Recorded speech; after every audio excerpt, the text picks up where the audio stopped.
ॐ गङ्गणपतये नमो नमः। श्री सिद्धिविनायक नमो नमः। अष्टविनायक नमो नमः। श्री गणपति बप्पा मोरिया। गणपति बप्पा मोरिया।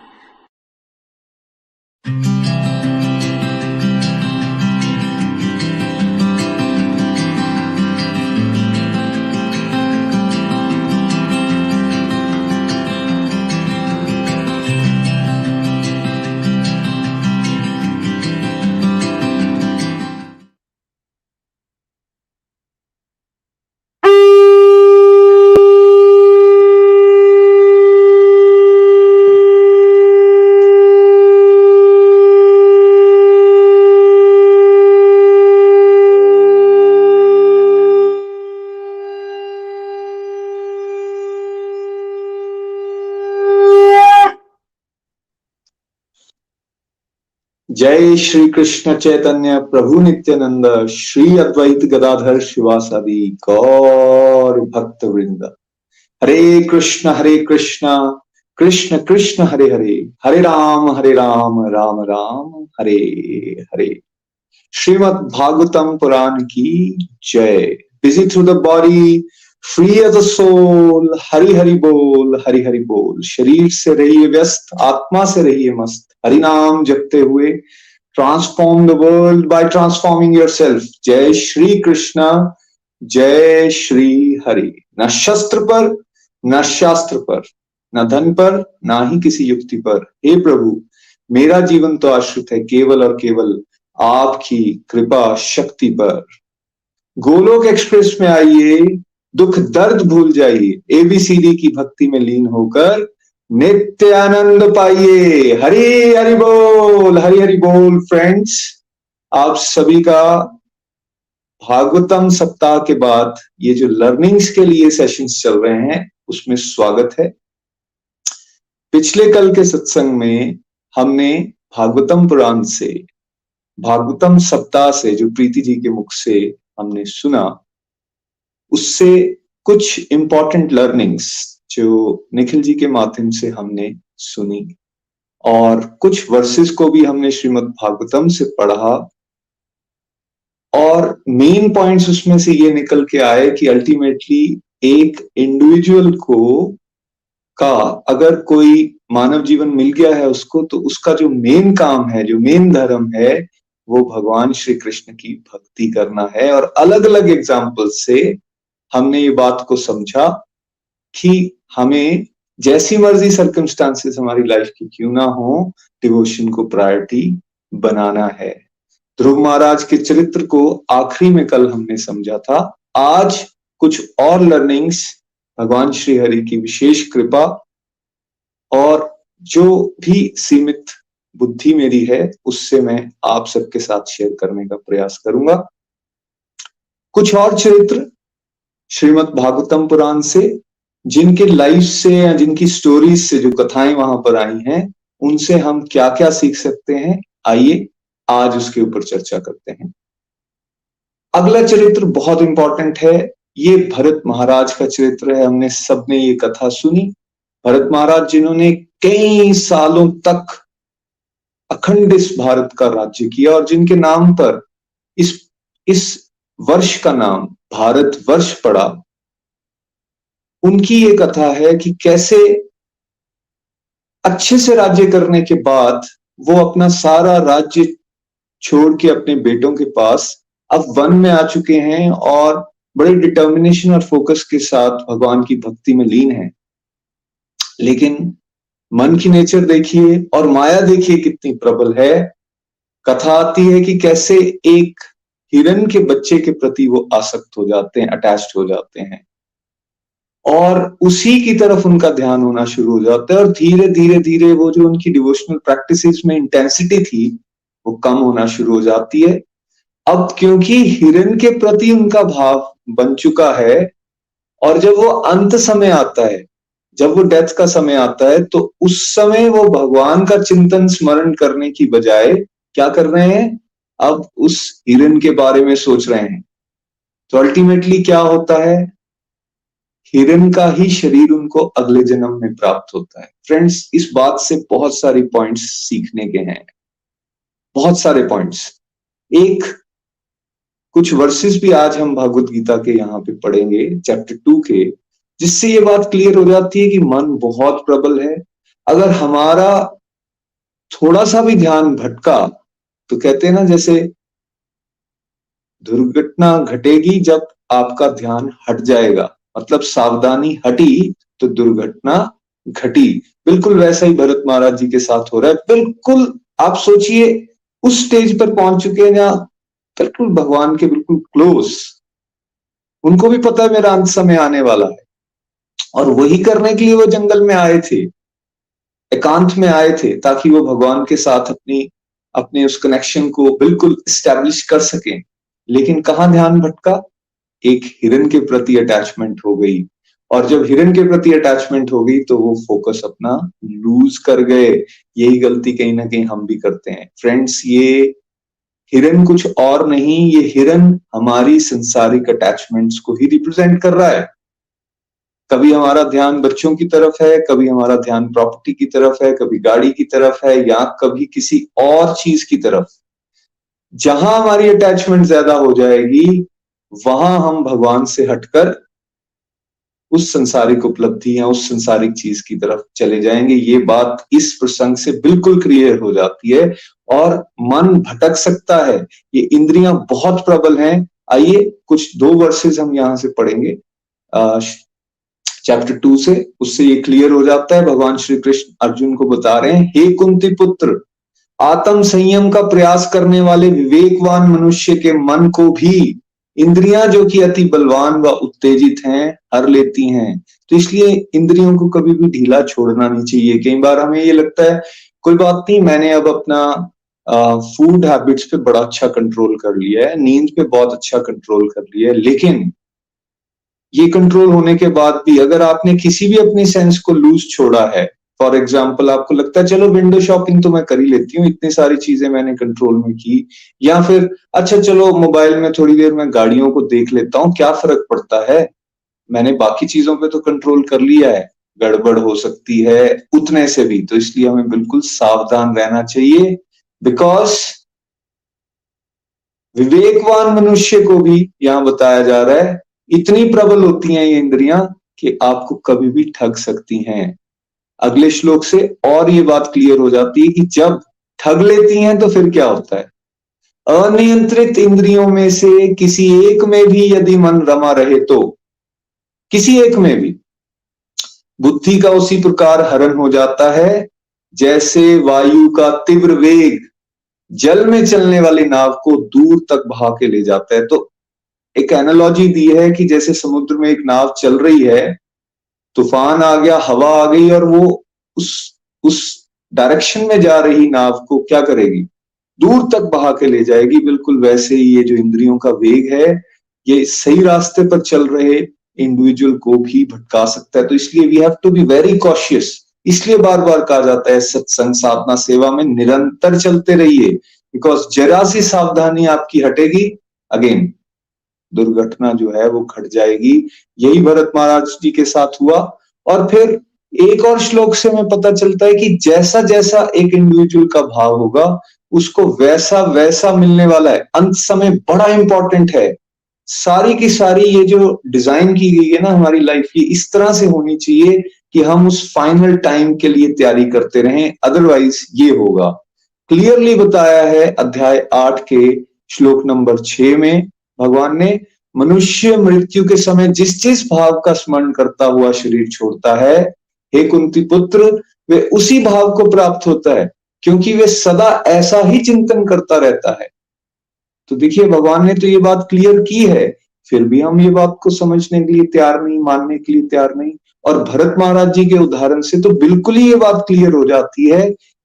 किसका ध्यान कर रहे थे? हिरन का ध्यान कर रहे थे।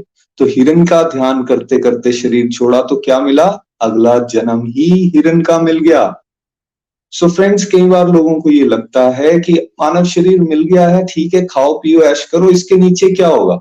कुछ नहीं हो सकता। लेकिन इस स्टोरी से हमें ये बिल्कुल याद रखना चाहिए कि मानव शरीर को भी हम लूज कर सकते हैं। देखिए, भरत महाराज एक एलिवेटेड डिवोटी, एलिवेटेड सोल थे, और की हुई भक्ति कभी व्यर्थ नहीं जाती। तो उन्हें तो हिरण के शरीर में भी पूर्व भक्ति की वजह से अपना पिछला जन्म याद रहा। लेकिन हम उतने फॉर्चुनेट नहीं है कि हमें पीछे की हुई घटनाएं याद रहेंगी, इसलिए हमें और ज्यादा मेहनत करनी है। अब भरत महाराज जी को क्योंकि याद था, तो वो उन्होंने हिरण के शरीर में कोई गड़बड़ नहीं की, और अब वो जड़ भरत जी के रूप में जो है वो अलग अपना जन्म लेते हैं। और जड़ भरत के रोल में वो क्या सिखा रहे हैं हमें कि संसारिक चीजों के साथ अपनी अटैचमेंट को लिमिटेड रखिए। जहां आपने संसारिक वस्तुओं के साथ अपनी अटैचमेंट को बनाया, वहां आपका पतन हो सकता है। और फिर जड़ भरत जी जो है वो रघुगन जी को तत्व ज्ञान देते हैं और ये बताते हैं कि हम शरीर नहीं है, हम लोग कौन है, सोल्स हैं। और ये बात हमने कई सत्संग के माध्यम से आपके साथ शेयर करने की कोशिश की है। इस बात को हमें याद रखना है कि हम सोल्स हैं, ना कि बॉडी।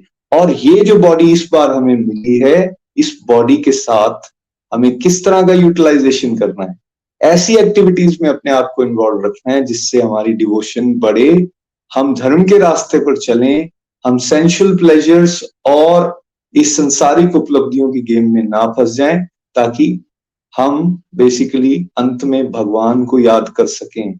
और भगवान को याद करने का मतलब क्या है, वो जब अंत समय हमारा आएगा भी, दैट मीन्स उस समय हम उस फाइनल डेस्टिनेशन यानी कि भगवान के धाम जा सकते हैं। और ये बात कहां से पता चलती है, अगली स्टोरी से, कि अगर भगवान को याद कर रहे होंगे तो भगवान के धाम भी पहुंचेंगे। अगला जो चरित्र है वो अजामिल का चरित्र है। ये कथा भी बहुत ही प्यारी, दिल के मेरे बड़े करीब, इससे भी बहुत सारी लर्निंग हमें मिलती है। अजामिल एक लर्नड स्कॉलर, एक पंडित हैं, एक ब्राह्मण हैं, और वैसे अच्छी ड्यूटीज कर रहे हैं, लेकिन यहां भी उनसे कहां गड़बड़ हो जाती है।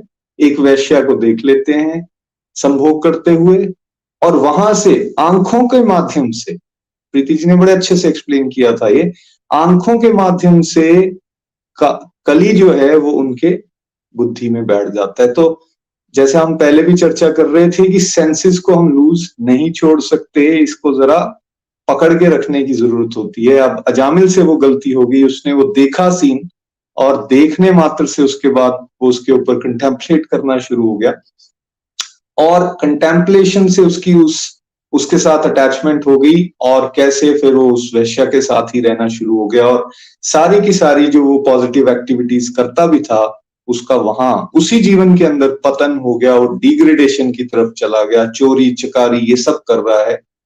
कहने का भाव ये फ्रेंड्स कि हमें किसी भी तरह की गलती से अपने आप को बचाने का प्रयास करना चाहिए, बिकॉज अगर इस तरह से हम कोई गलती कर बैठते हैं तो हमारा पतन हो सकता है।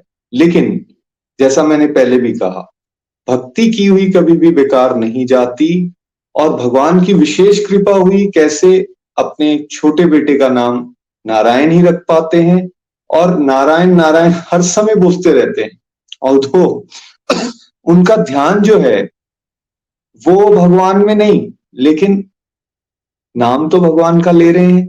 और इस कथा में हमने क्या समझा था कि अगर आपने अनजाने में ही बिना भगवान को एड्रेस किए हुए भी भगवान का नाम ले लिया है तो वो कितना ताकतवर है।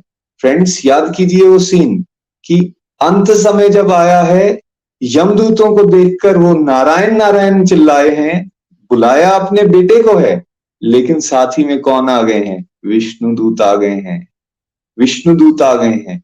और विष्णु दूत आके वो बड़ी प्यारी कन्वर्सेशन करते हैं यहाँ पर कि जिसने अंत समय में भगवान का नाम ले लिया है उसको आप नहीं ले जा सकते, आपकी जुरिस्डिक्शन के बाहर हैं, और यमदूत वहां से चले जाते हैं।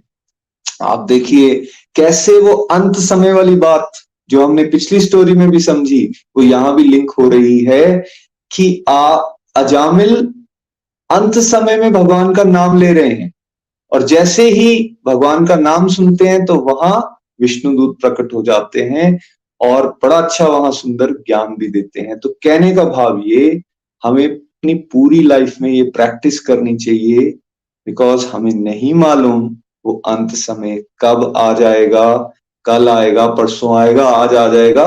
तो इसलिए रोजमर्रा की प्रैक्टिस, जैसे हम बच्चों को ये बात सिखाते हैं ना, अरे भाई एग्जाम्स आने वाले हैं, लास्ट तक मत छोड़ो, शुरू साल से पढ़ाई करनी चाहिए, बच्चों को समझाते हैं ये बात। लेकिन जब अपने जीवन की ये बात आती है, तब तब ये ज्ञान हम भूल जाते हैं। जैसे जो बच्चे शुरू से पढ़ाई कर रहे हैं, उनका जब फाइनल एग्जाम आता है तो उनको किसी भी तरह का डर नहीं लगता, वो आसानी से अच्छे मार्क्स लेकर पास हो जाते हैं। लेकिन वो बच्चे जो पूरा साल पढ़ाई नहीं करते और लास्ट के 10-15 दिन जब रह जाते हैं, तब उनके ऊपर आप सोचिए किस तरह का प्रेशर होता है। बच्चों को तो एग्जाम्स की डेट पता होती है फ्रेंड्स, लेकिन ये जो लाइफ का जो टेस्ट आता है ना, डेथ रूपी टेस्ट, इसकी डेट हम सबको नहीं पता। इसलिए अजामिल की कथा से हमें ये बात समझनी चाहिए कि हर समय भगवान का नाम चिंतन करते रहना।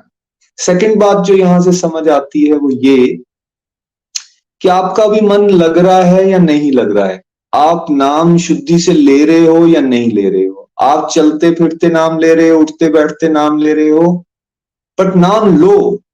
कई बार लोग ये कहना शुरू कर देते हैं, यार हमारा मन नहीं लगता इसलिए हमने करना छोड़ दिया। नहीं नहीं नहीं नहीं, मन लग जाना तो बड़ी एलिवेटेड स्टेज है, लेकिन भगवान का नाम बिना मन लगे हुए भी अगर आपने लिया है, भाव में लिया है, कुभाव में लिया है, आलस में लिया है, जैसे मर्जी लिया है, उससे उससे फायदा ही होने वाला है। इसलिए हमारे पुराने समय में बच्चों के नाम क्या रखे जाते थे, अगर थोड़ा सा आप 20 साल 25 साल पीछे चले जाएंगे, 30 साल, तो आप देखेंगे हमारे देश में तो खासकर भगवान श्री राम के नाम पे नाम है, कृष्ण के नाम पे नाम है, और या केवल कृष्ण मिल जाएंगे आपको, गोपाल मिल जाएंगे आपको।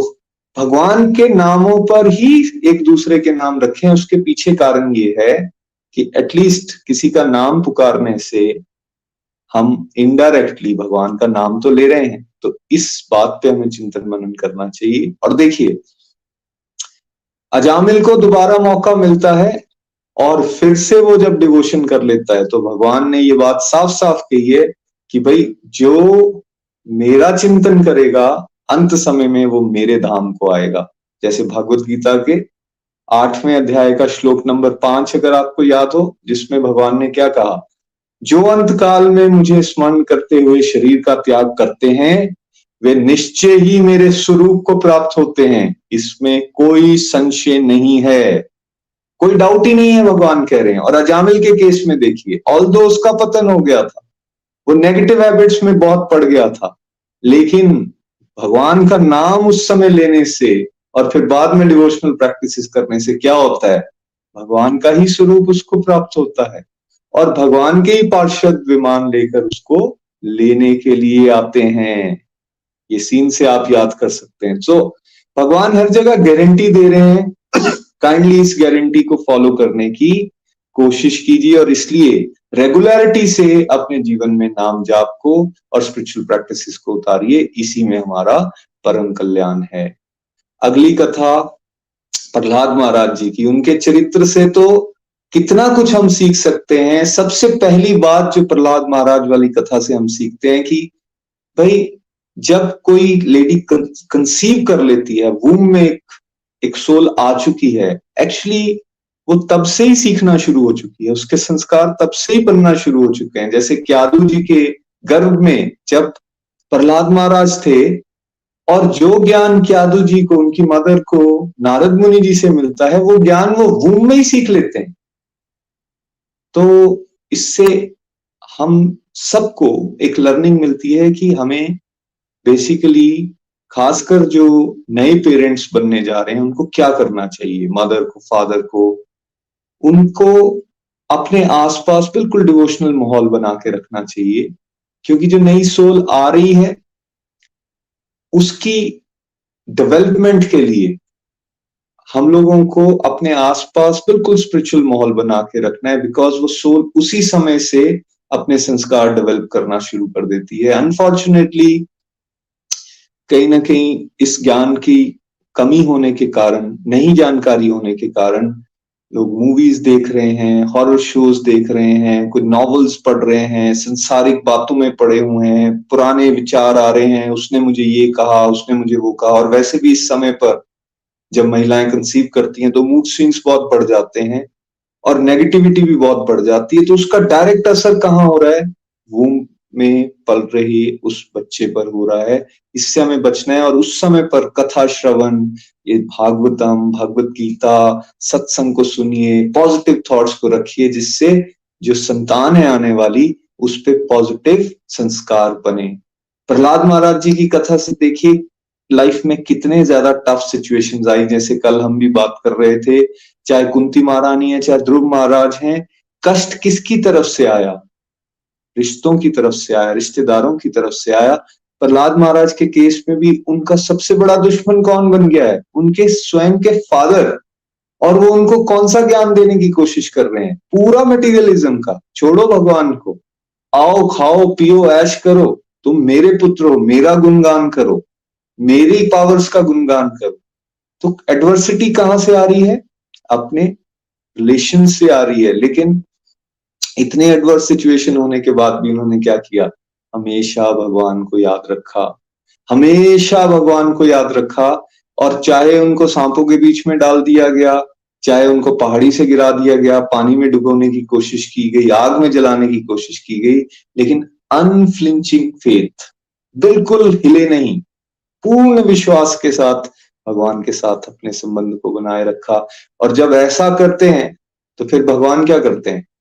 भगवान उस खंबे में से निकलकर आ जाते हैं, नरसिंह रूप अवतार लेते हैं और अपने भक्त की आकर रक्षा करते हैं। ये बात भागवत गीता में भी भगवान ने डिक्लेयर की, चैप्टर 4 के 8वें नंबर श्लोक में। जब भगवान क्या कह रहे हैं? मैं आता हूं, कैसे आता हूं? भक्तों की रक्षा, दुष्टों का संहार करने और धर्म की फिर से स्थापना करने के लिए मैं हर युग में अवतरित होता हूं। तो ये 3 काम करने के लिए आ रहे हैं। भक्तों की रक्षा, यहाँ प्रहलाद महाराज की रक्षा की है उन्होंने आके एडवर्स सिचुएशंस में। और फाइनली स्वयं प्रकट होकर हिरण्यकशिपु की तलवार से दुष्टों का संहार, जो भी नेगेटिव साइड पे जा रहे हैं एंड स्पेशली जो भगवान से बिल्कुल एडवर्स हो जाते हैं, उसको दुष्ट कैटेगरी में रखा, तो संहार कर दिया आकर। और धर्म को फिर से स्थापित करने के लिए, क्या है धर्म? प्रहलाद महाराज को राज्य मिला है और प्रहलाद महाराज ऐसा नहीं है वन में चले गए, पूरा राज्य मिला है उनको। ऑल्दो वो क्या कह रहे हैं? मुझे भक्ति दो, मुझे भक्तों की संगत दो।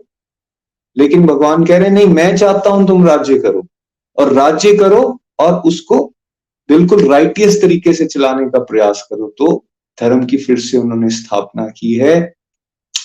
प्रहलाद महाराज के केस में बिल्कुल क्लियर कर दिया गया इस बात को कि आप जैसी मर्जी सिचुएशन क्यों ना हो, आप भगवान की तरफ जुड़े रहें, क्योंकि भगवान ने ये एश्योरेंस दी हुई है कि आप जिस मर्जी जाति के हो, कुल के हो। एक और श्लोक से हम इस बात को समझेंगे, चैप्टर 9 का 32 नंबर श्लोक है, जहां भगवान कह रहे हैं, हे पार्थ, जो मेरी शरण में आते हैं वे चाहे किसी भी कुल के हों, जाति के हों, लिंग के हों, या फिर समाज के किसी भी शोषित वर्ग से ही क्यों ना हो, परम गंतव्य को प्राप्त होते हैं। और ये परम गंतव्य क्या है?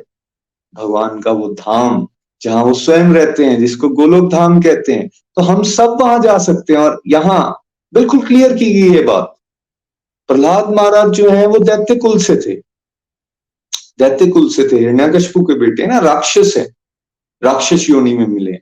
लेकिन भगवान ने उनका भी वैसा ही उद्धार किया है। क्यों? क्योंकि वो उनकी शरण में आ गए। तो इर्रिस्पेक्टिव ऑफ दिस फैक्ट कि हमने कौन से कुल में जन्म लिया, हमारी करंट सिचुएशन क्या है, हमारे जीवन में कितनी मर्जी नेगेटिविटीज क्यों ना हो, हम जो मर्जी गलत काम हमने क्यों ना किए हों, लेकिन अगर कोई भगवान की शरण में चला जाता है तो उसको ये मिलता है जिस तरह से प्रहलाद महाराज को उन्होंने आलिंगन दिया है, भगवान ने उठाया और गोद में रखा है अपने। तो ये भक्त वत्सल भगवान है, इसलिए उन भक्त वत्सल भगवान के साथ जुड़ने का हमें हमेशा प्रयास करना चाहिए। एक और बात जो इनके चरित्र से हम सीखते हैं, प्रहलाद महाराज ने अपने पिता के साथ ग्रज नहीं बनाया। जैसे कल भी हम विदुर जी की करेक्टर से ये सीख रहे थे, उन्होंने कभी ग्रज नहीं बनाया। वैसे ही जो एलिवेटेड डिवोटीज होते हैं वो कभी भी ग्रजेस नहीं रखते। और उन्होंने क्या प्रार्थना की है भगवान से कि प्रभु मेरे पिता को भी कल्याण दीजिए, उनको भी गति दीजिए। और भगवान क्या कह रहे हैं, अरे भाई तुम एक डिवोटी को भी, अगर एक इंडिविजुअल को भी इस तरह से जो आपने किया है, मैं तुम्हारी 21 पुश्तें अगली और 21 पिछली, इन सब का उद्धार कर दूंगा। सबको भागवत प्राप्ति जो है वो करवा दी गई है।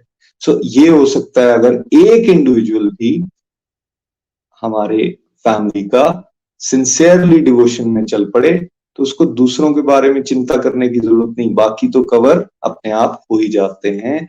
और साथ ही साथ आखिरी में हम क्या सीख सकते हैं, जितना शुरू से हो सके डिवोशन को स्टार्ट करना चाहिए। जैसे ध्रुव महाराज के चरित्र से भी कल हमने समझा था, प्रहलाद महाराज भी छोटे से बच्चे हैं और रादर वो तो अपने गर्भ से ही, जब गर्भ में थे तब से ही इस भागवत ज्ञान की तरफ आकर्षित हो गए।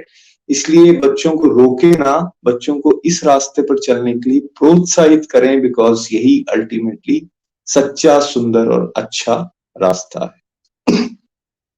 अगला प्रसंग है भगवान शिव और दधीची ऋषि जी का। ये भी आपने सुना, एक्सट्रीम लेवल ऑफ सेक्रीफाइस। देखिए भगवान शिव ने क्या किया, हलाहल विष जो समुद्र मंथन के टाइम पर था, nobody was ready to take it, लेकिन भगवान ने क्या डायरेक्ट किया, भगवान शिव के पास जाइए। और जब देवता उनके पास जाते हैं, राक्षस उनके पास मिलके जाते हैं कि प्लीज हमारी हेल्प कीजिए, तो पार्वती जी से परमिशन लेते हैं वो कि भाई ये जगत कल्याण के लिए मुझे करना है। और जगत कल्याण के लिए जाके हलाहल को अपने गले में उतार लेते हैं। और बाद में इसी वजह से उनका नाम नीलकंठ पड़ता है, क्योंकि ना विष को वो अंदर लेकर जाते हैं और ना विष को वो बाहर निकालते हैं। तो आप देखिए एक्सट्रीम लेवल ऑफ सेक्रीफाइस, अपने कंफर्ट्स को छोड़कर जगत कल्याण के लिए, सोशल वेलफेयर के लिए कौन कौन इस तरह से त्याग कर सकता है। तभी तो हम उनको भगवान के रूप में जानते हैं। हम लोगों के केस में क्या होता है, लेकिन हम लोगों के केस में हम थोड़ा सा भी अपना कंफर्ट जो है छोड़ने के लिए तैयार नहीं, थोड़ा सा भी सेक्रीफाइस करने के लिए हम तैयार नहीं। इन कथाओं से हमें ये सिखाया जा रहा है कि नहीं भाई, जहां धर्म की बात आती है, जहां राइटियसनेस की बात आती है, जहां सोशल वेलफेयर की बात आती है, वहां हमें अलग अलग तरह से, चाहे समय देकर, चाहे पैसे देकर, चाहे अच्छी गाइडेंस देकर, चाहे किसी भी तरह से कंट्रीब्यूट जरूर करना चाहिए। इसी में हमारा कल्याण है। देखिए भगवान ने विष को लिया तो, लेकिन अपने कंठ के नीचे नहीं जाने दिया। कंठ के नीचे नहीं जाने दिया, इसका मतलब क्या है, कई बार हमारे जीवन में भी हम बहुत सारी कड़वी बातों को सुनते हैं। कड़वी बातों को सुनने के बाद नॉर्मली हमारे साथ क्या होता है, हम वो उनके ऊपर ना बड़ा ज्यादा चिंतन मनन करना शुरू कर देते हैं। कई लोग दिल को लगा लेते हैं वो बात, बीमार हो जाते हैं, परेशान हो जाते हैं, रातों को नींद नहीं आती। यहां से बिल्कुल क्लियर किया जा रहा है, देखो इस समाज में रहते हैं, जब भी आप कुछ भी अच्छा करने के लिए निकलेंगे, ऐसा नहीं होगा कि आपके जीवन में नेगेटिविटी नहीं आएगी। आएगी, अलग अलग तरह से आएगी, कभी अपनों से आएगी, कभी दूसरों से आएगी। अब इस चरित्र से हम क्या सीख सकते हैं, इस कथा से, कि उस नेगेटिविटी को आप होल्ड करना सीखें। सुना, कोई बात नहीं, उसको अंदर नहीं उतार लेना। और बाहर निकालने का मतलब, वो दो फ्रेंड्स बैठे हैं, देखो जी उसने मेरे साथ ऐसा किया, वो तो मेरे साथ ऐसा करते हैं, वो हमेशा ऐसे ही करते हैं, निंदा चुगली करना शुरू कर दी, उससे भी बचना है। तो ना उस बात को बाहर निकाला, ना आप उसको अंदर लेकर गए।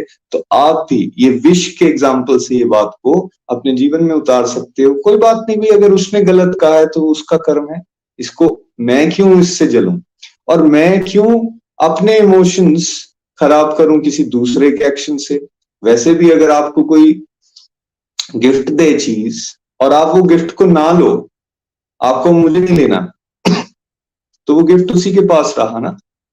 तो जब बात आती है बुरी बातों की या कड़वी बातों की, तब क्यों हम उसको अंदर ले जाते हैं? तब इस कथा को हमें याद रखना है कि हम, हमारे पास भी भगवान ने वो पावर्स दी हैं कि हम उन बातों से इस तरह से अपने आप को बचा सकें, उनके बारे में ज्यादा चर्चा ना करें।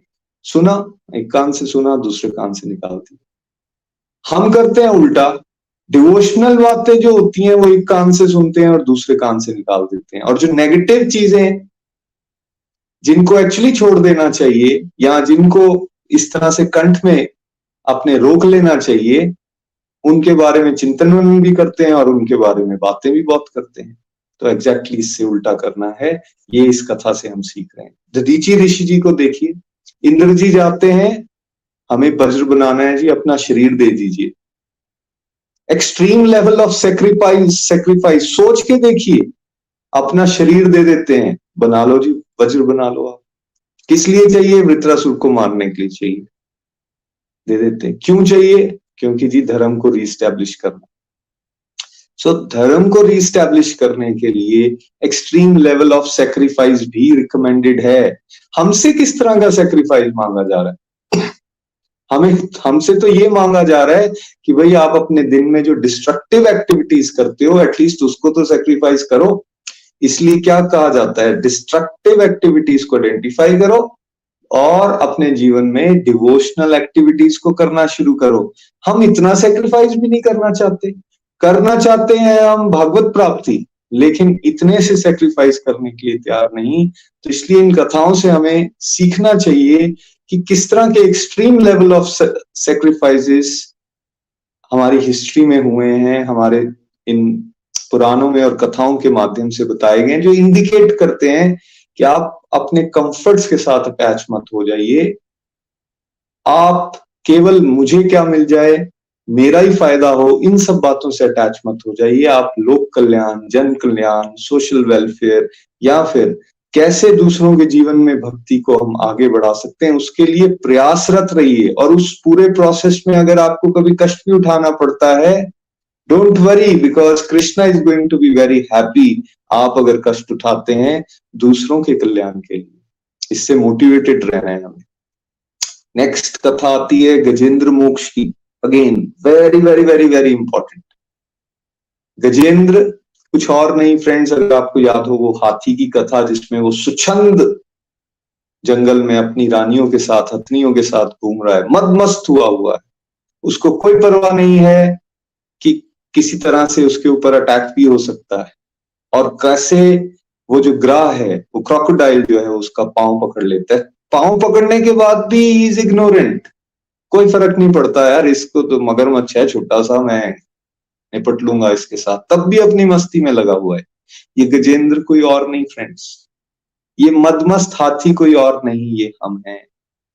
ये हम हैं जब भगवान की कृपा से ही हमारे पास बहुत कुछ रूप, गुण, पैसा, गाड़ी, घर, इस तरह की चीजें आना शुरू हो जाती हैं, आ भी जाती हैं, तो हम मदमस्त हो जाते हैं।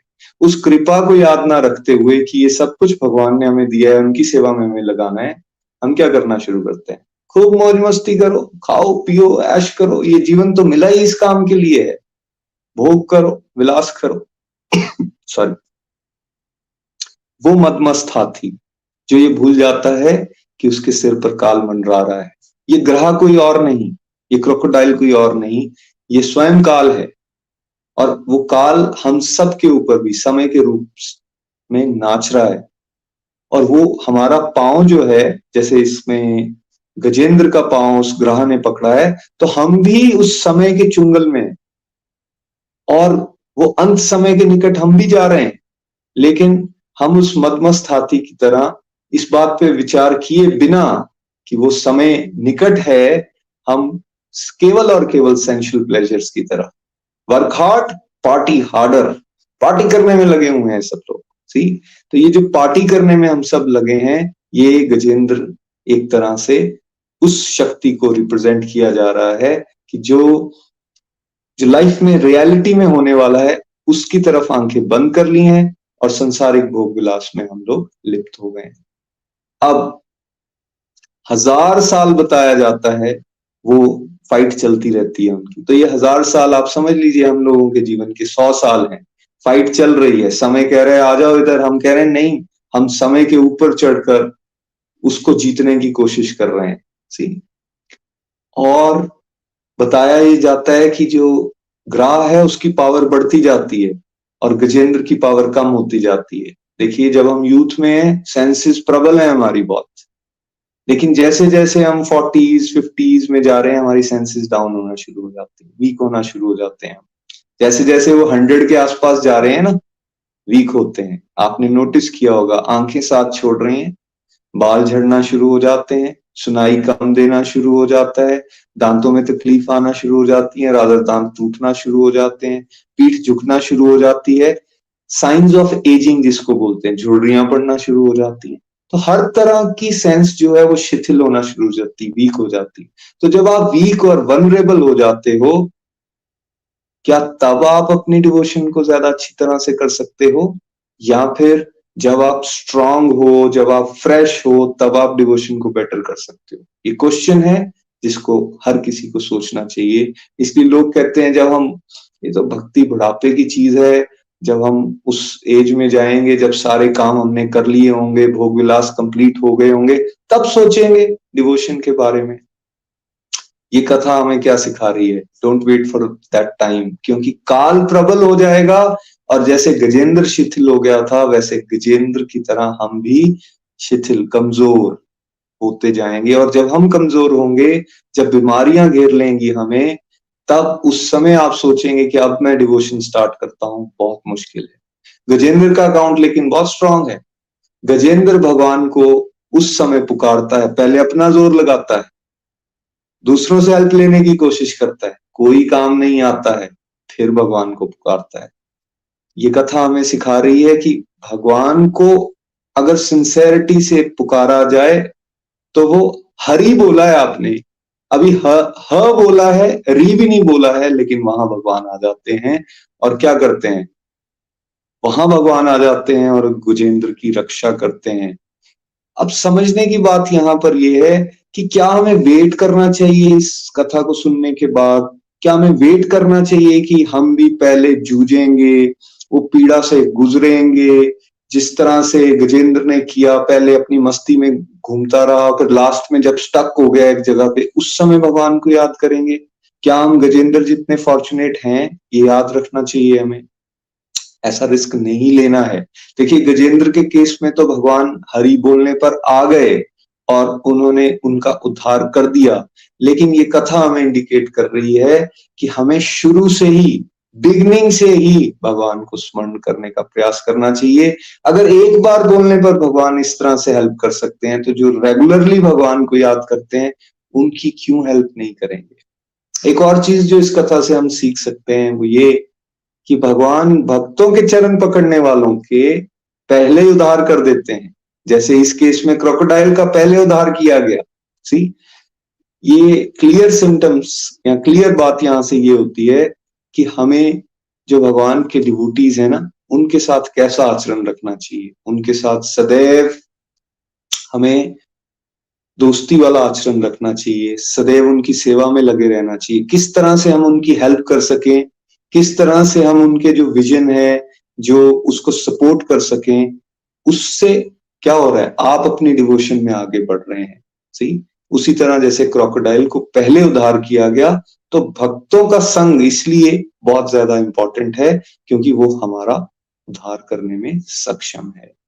और अंत में एक और बात जो यहां से हम सीख सकते हैं वो ये कि भगवान को आप किसी भी कंडीशन में याद कीजिए, भगवान हेल्प करते ही करते हैं।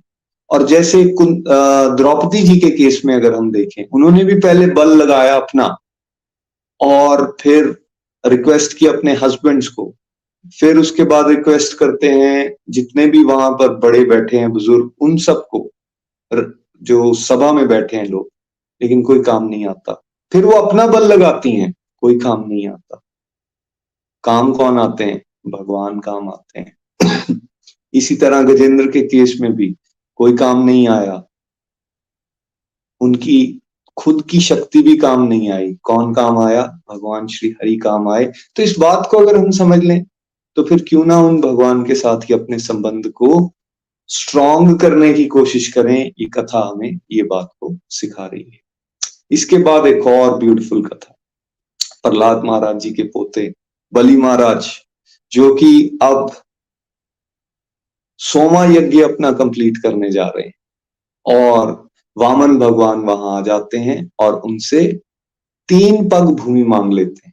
अब बलि महाराज जो कि उस टाइम पे इतने पावरफुल हैं, वो हंसते हैं, कहते क्या 3 पग भूमि मांग रहे हो, मेरे से कुछ भी मांग लो, कुछ भी, कोई देश मांग लो, कोई लैंड भी मांगनी है तो भाई मेरे हिसाब से मांगोगे, क्या 3 पग भूमि। बड़ा सुंदर ज्ञान यहाँ भगवान उनको देते हैं कि जिस व्यक्ति को अपनी 3 पग भूमि का पता नहीं है, जिस व्यक्ति में संतोष नहीं है, जिसको अपनी सेंसेस पे कंट्रोल नहीं है, उसको आप संसार की अगर सारी चीजें भी दे दोगे, वो तब भी सेटिस्फाई नहीं होने वाला।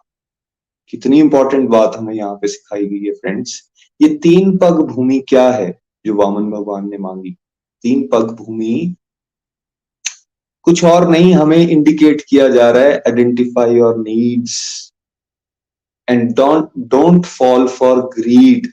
आप ग्रीड के पीछे मत भागो, क्योंकि लालच कभी भी संतुष्ट नहीं हो सकता। नीड्स फुलफिल हो सकती हैं, नीड्स को पूरा किया जा सकता है। तो इसलिए एक इंडिविजुअल को चाहिए कि डिवोशनल पाथ पर चलकर ये आइडेंटिफाई करे, यार मेरी जरूरतें हैं क्या, मेरे बेसिक्स हैं क्या, जिससे मैं खुद भी अच्छे से रह सकूं और मेरा परिवार या जो मेरे पे डिपेंडेंट है वो भी अच्छे से रह सके। अगर आपकी नीड्स फुलफिल हो रही हैं तो उसके बाद जो समय बच रहा है हमें वो किस में लगाना चाहिए? आत्म कल्याण के लिए, डिवोशनल प्रैक्टिसेस को अच्छे से परफॉर्म करने के लिए, प्रचार प्रसार के लिए। लेकिन आप क्या देख रहे हैं, संसार में मेजॉरिटी क्या कर रही है? वो अपनी 3 पग भूमि को कभी आइडेंटिफाई नहीं कर पाती, और पहले एक टारगेट बनाती है, उस टारगेट को अचीव करती है, फिर उसका दूसरा टारगेट बनता है, फिर तीसरा बनता है, फिर उसको ये हासिल करना है, फिर उसको वो हासिल करना है। जिसके पास घर है उसको 2 चाहिए, जिसके 2 बन चुके हैं उसको लैंड भी चाहिए, उसको साथ में बैंक बैलेंस भी चाहिए, उसको साथ में गोल्ड में भी इन्वेस्टमेंट चाहिए, हीरे जवाहरात भी चाहिए, उसको फॉरेन टूर भी चाहिए। ऐसे लिस्ट लंबी होती जाती है, गाड़ियों की, ड्रेसेस की, बड़ी लिस्ट लंबी बनाते जाते हैं लोग। तो इससे क्या इंडिकेट होता है? इससे ये इंडिकेट होता है कि अब नीड बेस्ड लिविंग नहीं है, ये ग्रीड बेस्ड लिविंग है। और इस ट्रैप में जो फंस जाएगा, भगवान ने क्लियर बता दिया है कि उसको संसार का सब कुछ भी दे दोगे तब भी वो संतुष्ट होने वाला नहीं है। दूसरी बात हम यहाँ क्या सीख सकते हैं? देखिए, शुक्राचार्य जी मना कर रहे हैं बलि महाराज को, भाई इनको मत देना, ये स्वयं भगवान नारायण है, ये तुम्हारा सर्वस्व ले लेंगे। लेकिन गुरु की आज्ञा को भी नहीं माना है, और फिर भी उन्होंने क्या कर दिया? फिर भी वो दान दे दिया है, पता होने के बाद भी। बड़ी इंपॉर्टेंट बात है फ्रेंड्स। उनके जितने भी साथ में संगी थे, उन्होंने भी इंडिकेट किया है कि मत कीजिए, आप नुकसान कर रहे हैं, बलि महाराज के अगेंस्ट जाने की बात कर रहे हैं। उनकी इनफैक्ट सारी की सारी जो दैत्य हैं सॉरी बाकी, लेकिन उनको भी नहीं माना है, भगवान की शरण में चले गए हैं। तो बलि महाराज 12 महाजनों में से एक हैं, और आत्म निवेदन के आचार्य हैं, मतलब सर्वस्व अपना जो है वो भगवान को अर्पित कर दिया है, गुरु की शिक्षा के अगेंस्ट जाकर। नॉर्मली क्या बताया जाता है कि गुरु ने जो बताया है उसको फॉलो कीजिए, उसको फॉलो करके आपका कल्याण होगा। लेकिन देयर आर सम एक्सेप्शंस। अगर कोई भी हमें ये गाइड कर रहा है कि आप भगवान से विमुख हो जाओ, शुक्राचार्य जी क्या गाइडेंस दे रहे थे? आप भगवान की शरण में मत जाइए, आप अपने मटेरियल पोजेशंस को बचाइए। तो ऐसी गाइडेंस कोई भी दे रहा हो, उससे हमें बचने की जरूरत है, वो गाइडेंस हमें नहीं लेनी। तो कई बार पेरेंट्स या फिर हमें बड़े बुजुर्ग अज्ञान के कारण ये समझा रहे होते हैं, अगर कुछ बच्चे या कुछ लोग डिवोशन में आगे बढ़ने की कोशिश कर रहे हैं, इस रास्ते पर मत चलो, ये आपके काम नहीं आएगा।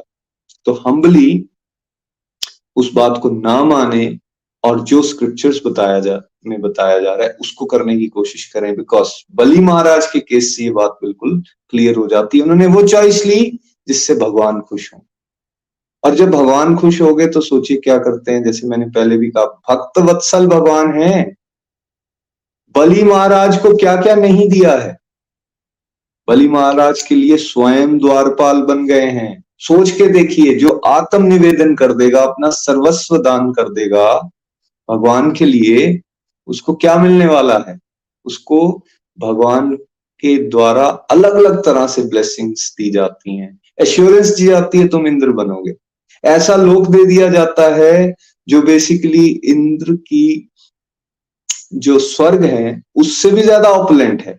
और भगवान कहते हैं स्वयं 4 महीने में तुम्हारे पास आया करूंगा। आप सोच के देखिए ना, क्यों फिर इस तरह से डिवोटीज जो हैं वो भगवान के पीछे चले। फायदा ही फायदा है। ये फायदा किसका हुआ? आज भी हम बलि महाराज को 12 महाजनों के रूप में याद करते हैं, और प्रहलाद महाराज देखिए कितने खुश हैं।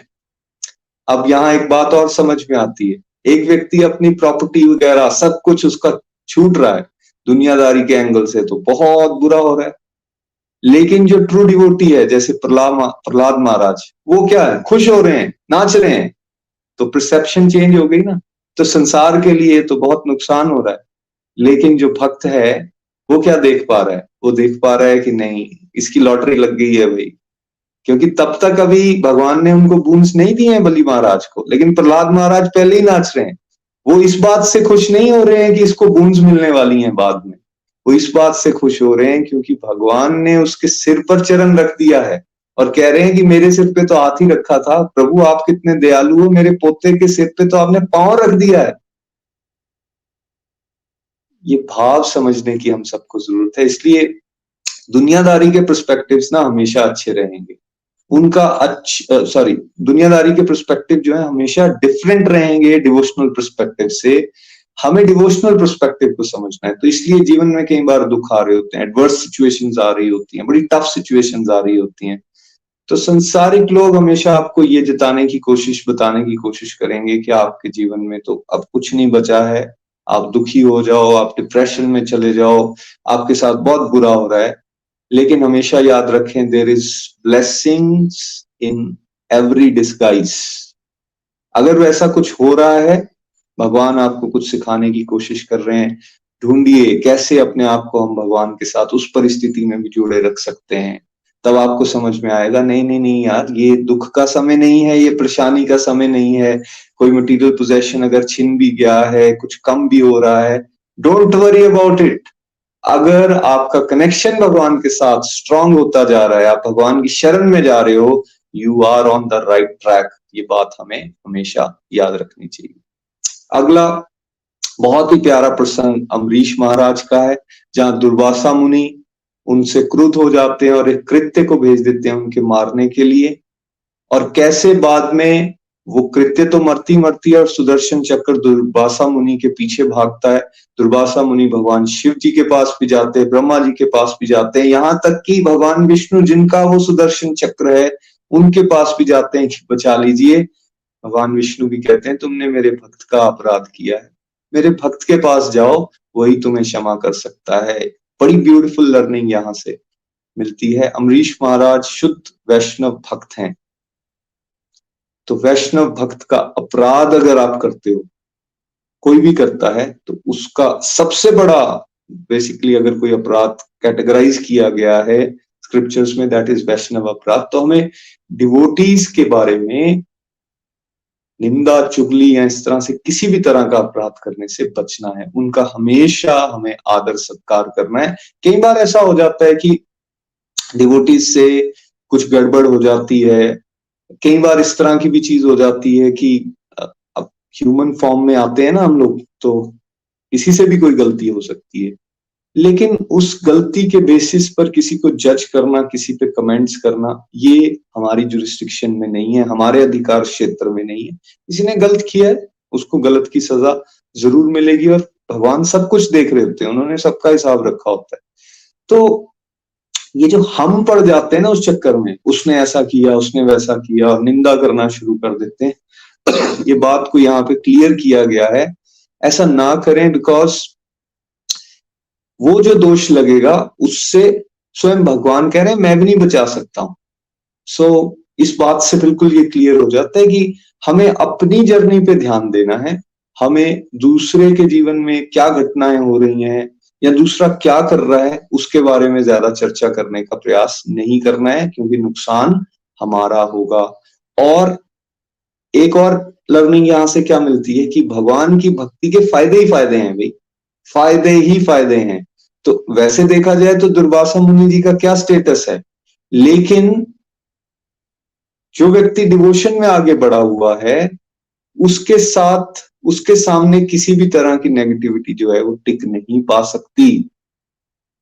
हालांकि अम्बरीश महाराज जी ने तो इस केस में कुछ सुदर्शन चक्र का आह्वान भी नहीं किया, खुद प्रोटेक्शन भी नहीं मांगी, लेकिन स्वयं सुदर्शन चक्र आकर जो है वो उनको प्रोटेक्शन देते हैं। तो डिवोटीज के लिए जब भगवान कहते हैं ना, निडर होकर घोषणा कर दो मेरे भक्त का कभी विनाश नहीं हो सकता, तो ये बात यहां से बिल्कुल सिद्ध होती है। इसलिए भगवान की शरण में जाएं और भक्ति को अपने जीवन में अपनाएं, यही शास्त्रों का निचोड़ है और इन सभी कथाओं का निचोड़ है। अगला प्रसंग जो कि अंतिम प्रसंग हम लेंगे उद्धव जी का है। उद्धव जी के चरित्र से आपने कितना कुछ सीखा। उद्धव जी ज्ञान मार्ग के उपासक हैं, ज्ञान को ही सर्वश्रेष्ठ समझते हैं, और भगवान उनको सिखाने के लिए कहाँ भेज देते हैं, उनको लर्निंग्स देने के लिए गोपियों के पास।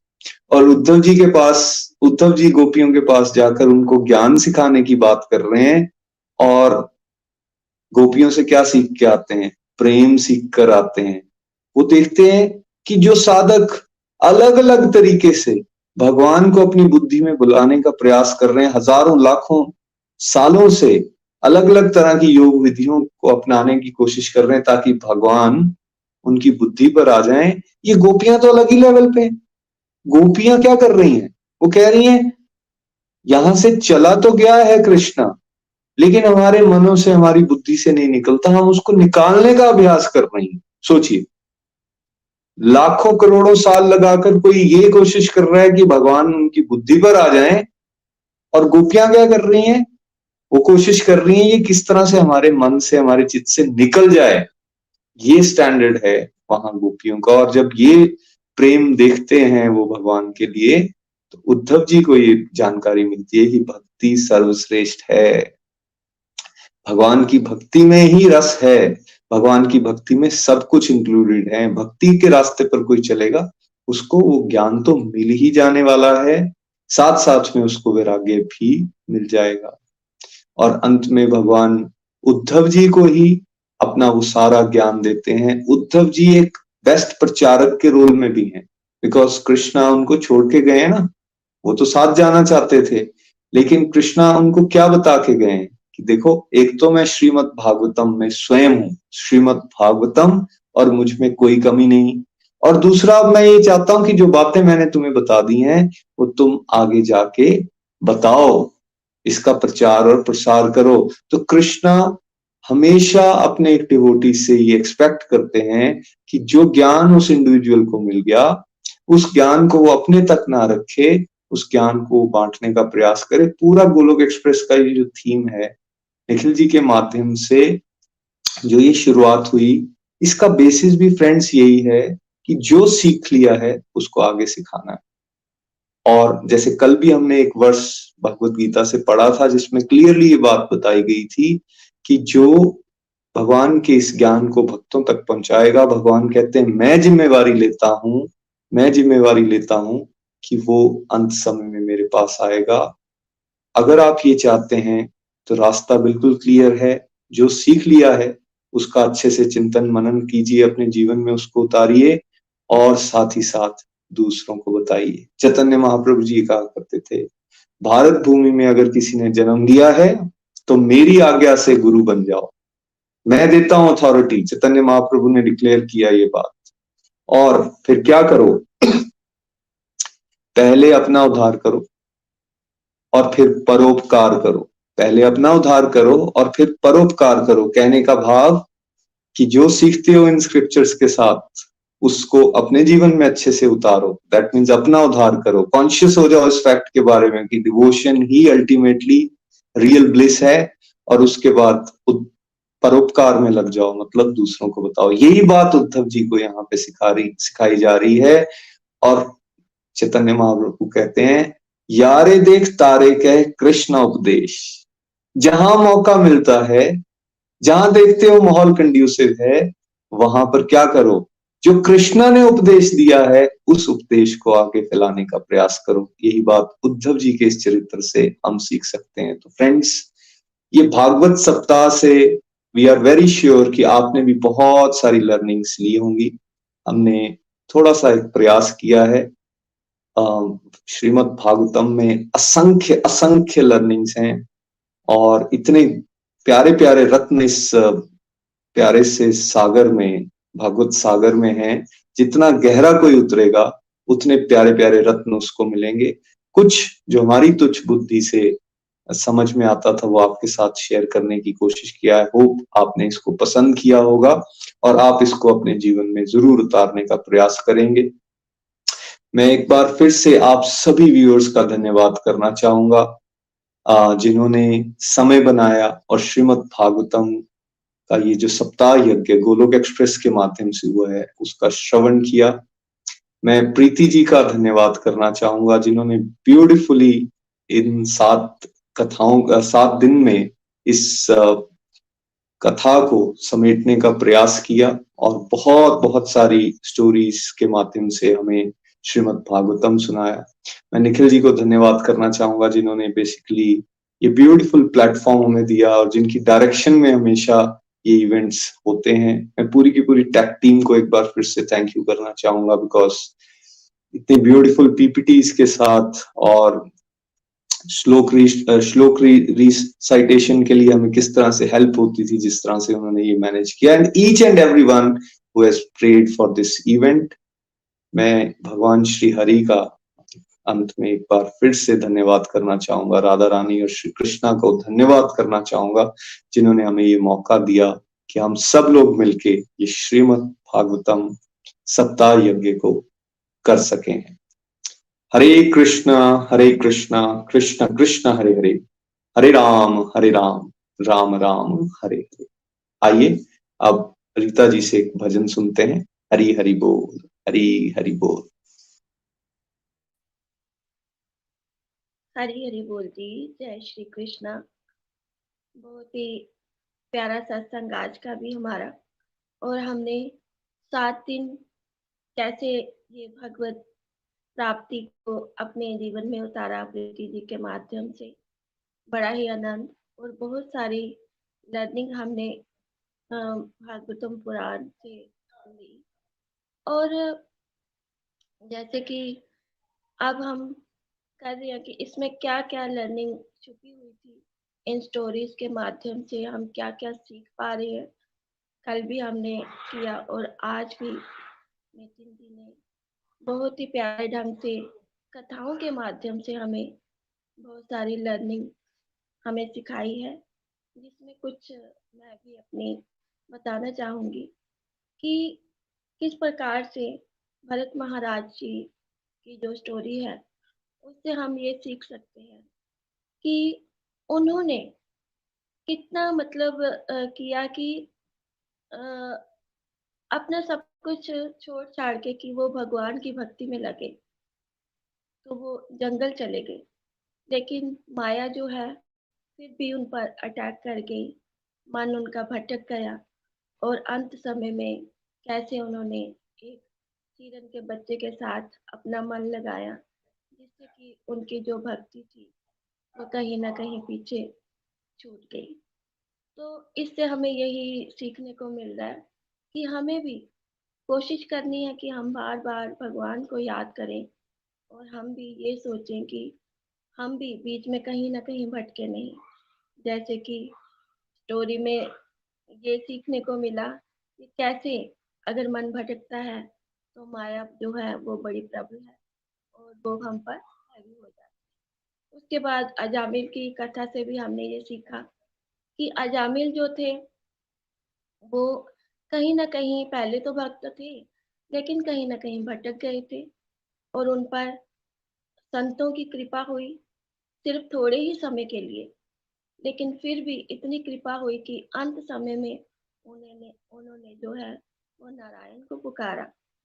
तो उन पर ऐसी कृपा हुई कि वो लास्ट में नारायण के पास ही उनके जो दूत थे नारायण के, वो उनको लेने आए। तो उसके बाद प्रहलाद महाराज जी की जो कथा है, उससे हम ये सीख सकते हैं कि कितनी टफ सिचुएशन थी उनके जीवन में, लेकिन फिर भी वो अपनी भक्ति से भटके नहीं। उन्होंने पूर्ण जो अपना समर्पण था भगवान को कर दिया था, उनके चरण में थे, तो उन पर भी प्रभु की कृपा हुई। इससे हमें भी यही सीखना है कि हमारे जीवन में भी कितनी भी मुश्किलें हो, सुख या दुख जीवन में जो आते रहते हैं, उन पर फोकस करते हुए हमें भगवान के शरण में रहना है। भगवान शिव थे, उनकी स्टोरी से हमने ये सीखा कि कैसे उन्होंने जहर का पान किया और उस जहर को अपने अंदर नहीं धारण किया, गले में ही रखा। इससे ये सीखने को मिलता है कि हमें भी बहुत सी ऐसी चीजें हैं, ऐसी बातें होती हैं जो हमारे कानों के माध्यम से हमारे अंदर तक चली जाती हैं, लेकिन उन पर हमें ध्यान नहीं देना है, अंदर नहीं करना है। एक कान से सुनकर दूसरे से निकालने का प्रयास करना है और जितना हो सके हमें अपने आप को जो है पॉजिटिव रखते हुए भगवान की भक्ति में रहना चाहिए, उनका नाम जाप करना चाहिए। बलि महाराज जी से हमने ये सीखा कि उनके गुरु ने जो है कि वो गलत शिक्षा दे रहे थे, लेकिन फिर भी उन्होंने अपने गुरु की बात ना मानते हुए ये मन में सोचा अगर भगवान ने मुझे कितना कुछ दिया है, तो अगर मैं उनको वापस भी कर रहा हूँ तो उसमें उनका कोई भी ये है कि नुकसान नहीं होगा, तो उन्हें भी लाभ ही हुआ। भगवान ने उन पर भी कृपा करी और फिर अमरीश महाराज जी से भी हमने इसी तरह से सीखा। तो ये जो हमने स्टोरीज है, कहीं ना कहीं बहुत ही लर्निंग इसमें छुपी हुई है। भगवान की कृपा से हमें इन स्टोरीज को समझकर इनसे बहुत सारी लर्निंग लेनी चाहिए और कहीं ना कहीं भगवान की जो भक्ति है उसका हमें रसपान करना चाहिए और आगे बढ़ना चाहिए, तभी हम भगवान को भी खुश कर सकेंगे। तो मेरी तरफ से इतना ही, मेरी लर्निंग। और आज मैं इसी के माध्यम से, इस प्लेटफॉर्म के माध्यम से प्रीति जी, निखिल जी, नितिन जी और पूरे गोलक परिवार के जो हमारे गुरु हैं, हमारे मेंटर्स और हमारे डिवोटीज जितने भी सुन पा रहे हैं, उन सबको नमन करती हूँ कि और भगवान कृष्णा का भी नमन करती हूँ कि उनकी कृपा से हम आज ऐसे संतों के बीच में बैठे हुए हैं और भगवान की कृपा है हम पर कि हम इतना कुछ सीख पा रहे हैं और उसको अपने जीवन में भी उतार पा रहे हैं। तो चलती हूँ आज के भजन की तरफ। आज का भजन भी जो अ, मैं लेके आई हूँ वो है मीरा बाई, जो भगवान कृष्ण की परम भक्त थी। तो उन्हीं के भावों को आज मैं प्रकट करना चाहूंगी। भगवान कृष्ण कृपा करें। हरि बोल जी। जय श्री कृष्ण। मेरी तो गिरिधर गोपाल, मेरी तो गिरिधर गोपाल, दूसरो ना कोई, ओ दूसरो ना कोई, जाके सिर पे मोर मुकुट, जाके सिर पे मोर मुकुट, मेरो पति सोई, ओ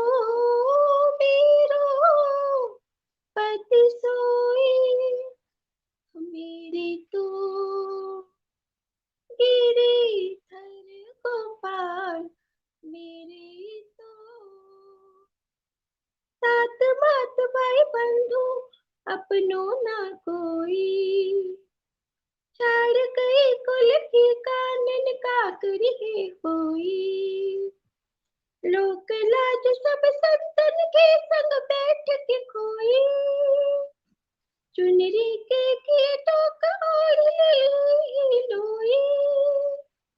मोती मूंगे उतार के वनमाला पोई।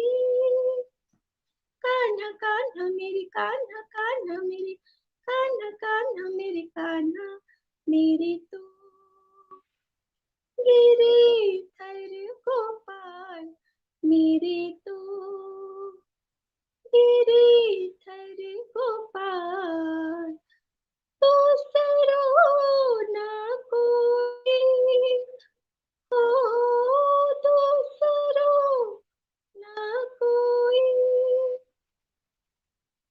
आंसुअन जल से सिर के प्रेम बेली बोई। अब तो बेल फैल गई आनंद पल होई। भक्ति देख राजी हुई जग देख के रोई। तारन हारन मोहन है तो जाना कोई। दासी मेरी लाज गिरधर तारू मोही।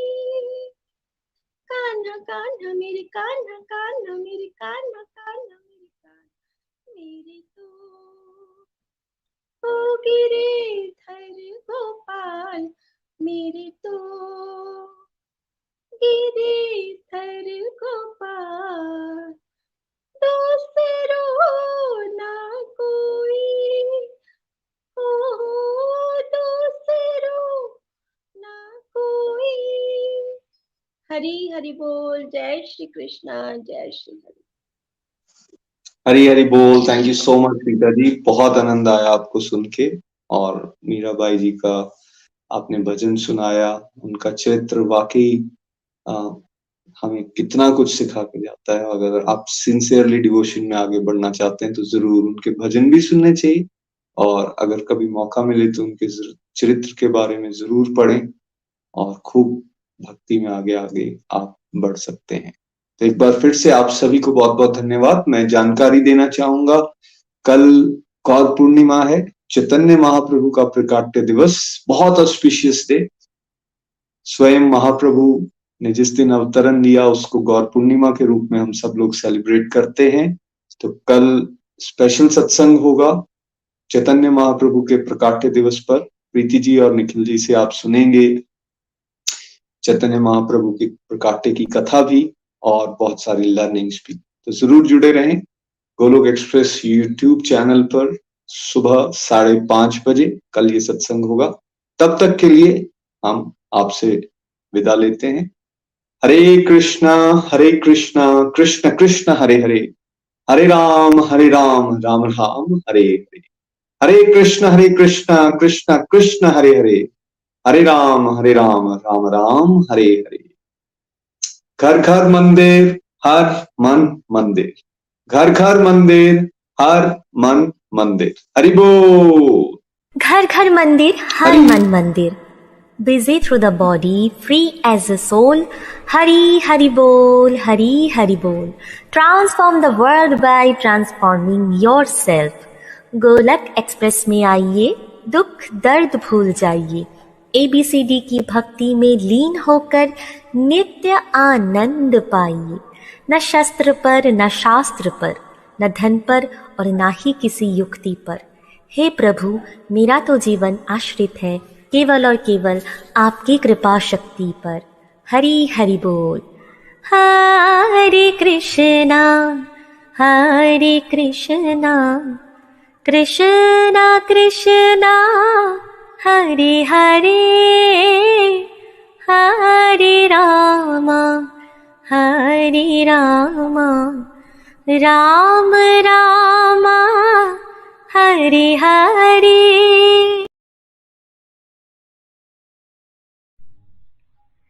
ये भागवत भगवान की है आरती, पापियों को पाप से है तारती।